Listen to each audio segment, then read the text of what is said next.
क्या है आयुर्वेद? आपके किचन में रखे हुए कुछ गरम मसाले, या धोती कुर्ता और तिलक लगाकर पेड़ के नीचे दवाइयां बांटता हुआ कोई झोला छाप डॉक्टर, या आयुर्वेद के नाम पे सड़क के किनारे तंबू लगाकर दवाइयां बांटता हुआ एक पाखंडी, या बिना रिसर्च के लिखी गई कोई देहाती किताब? अफसोस की बात है कि हम में से अधिकतर लोग यही मानते हैं और यही जानते हैं, और इसी चूक का परिणाम है कि आज हमें यह दिन देखने को मिल रहा है।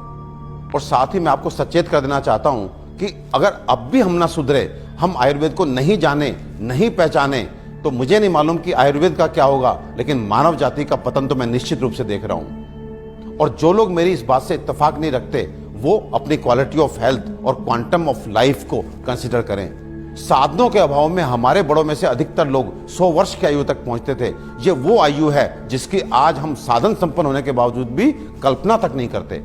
और मैं एक बार आपसे पूछना चाहता हूं कि ये जो मॉडर्न साइंस है, ये किस तरह का इलाज कर रही है? कि आपको यदि शुगर हो गया तो आप दवाई खाइए, कब तक? जिंदगी भर।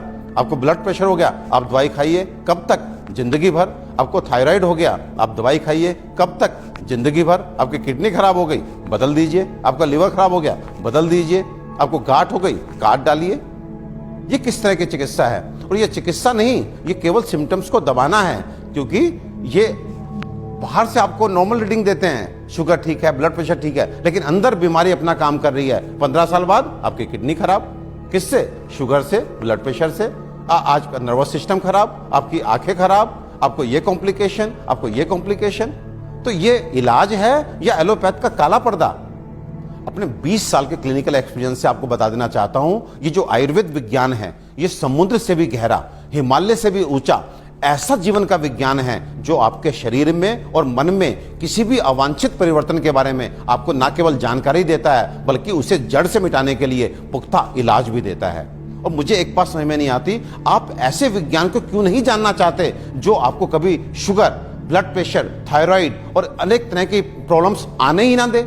और यदि दुर्भाग्य से आ गई, आपके जेनेटिक कॉम्पोजिशन इस तरह का है कि आपको ये बीमारियां लग जाती हैं, तो इनसे कैसे आप बचे रहें और कैसे आप ठीक हो सकते हैं, इसके बारे में भी पुख्ता जानकारी दे।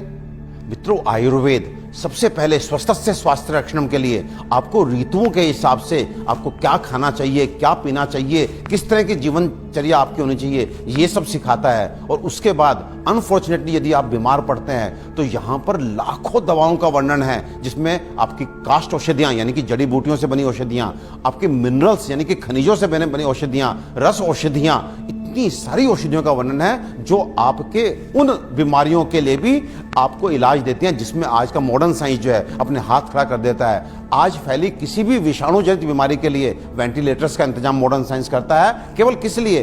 इसलिए कि वो तब तक आपको जीवित रख सके जब तक वायरस अपने आप आपको छोड़ के नहीं चला जाता। तो ये किस तरह का इलाज है? जबकि आयुर्वेदिक औषधियां ऐसी हैं जो सीधे जाके वायरस को मार के आपको बीमारी से बाहर लेके आती हैं, आपको मौत से मुंह के बाहर लेकर के आती हैं। तो दोस्तों, विश्वास कीजिए, अपने आयुर्वेद को मान दीजिए, सम्मान दीजिए, जानिए, पहचानिए, अपनाइए और अपने जीवन को, अपनी हेल्थ को अच्छा कीजिए।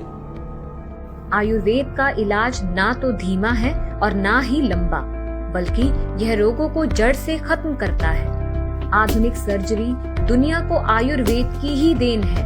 आचार्य सुश्रुत को सारा संसार निर्विवादित रूप से शल्य चिकित्सा का जनक मानता है।